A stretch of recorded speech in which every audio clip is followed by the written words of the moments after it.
Every state has the right of self-defense and to secure borders to protect itself from hostile invasions and terror.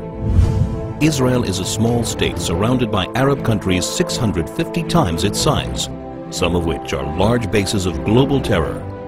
Only 44 miles separate between the Jordan Valley and the Mediterranean Sea. After the Six-Day War in 1967, when Israel was attacked by 4 armies on 3 fronts, United Nations Security Council Resolution 242 stated that Israel was entitled to new defensible borders to replace the previous fragile lines from which it was attacked.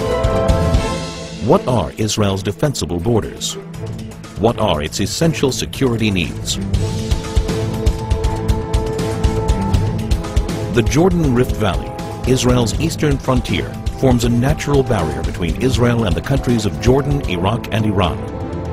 The Jordan Valley rises from an area that is 1,200 feet below sea level to a hilly ridge of up to 3,000 feet, creating a steep 4,200-foot virtual wall opposite any force attacking from the east.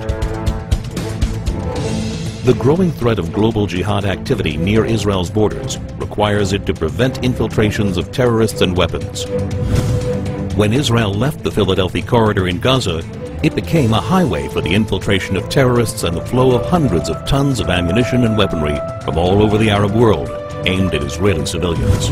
The Jordan Valley is the equivalent of Gaza's Philadelphia Corridor in the West Bank. To defend itself, Israel must retain control over the Jordan Valley.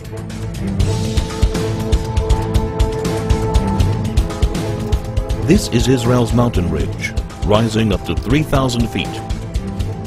It dominates Israel's major coastal cities, where more than 70% of its population, 80% of its industry, and all of its airfields and seaports are located. Missiles launched from the Judean hills pose an immediate threat to Jerusalem, Israel's capital.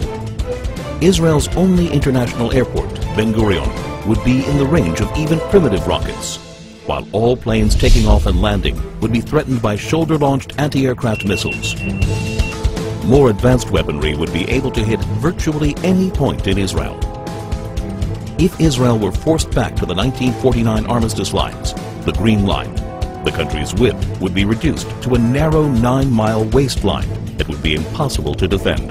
That's why any future arrangement must include Israeli control over key areas of the mountain ridge and a demilitarized Palestinian state. Israel's narrow borders means a combat aircraft can cross the entire country in under 4 minutes. In less than 2 minutes, an enemy plane could penetrate the country's airspace via the Jordan Valley and reach Jerusalem.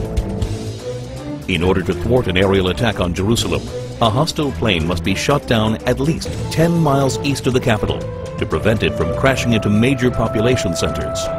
Therefore, Israel must be able to identify hostile planes before they cross the Jordan River line and intercept them shortly after.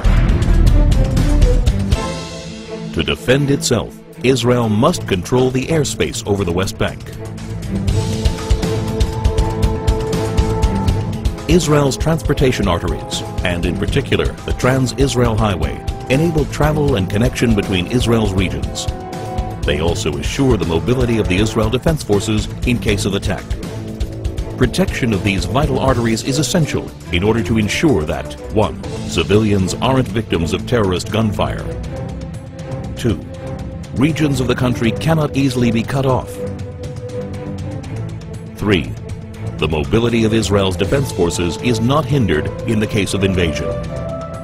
To defend itself, Israel must control its main arteries of transportation.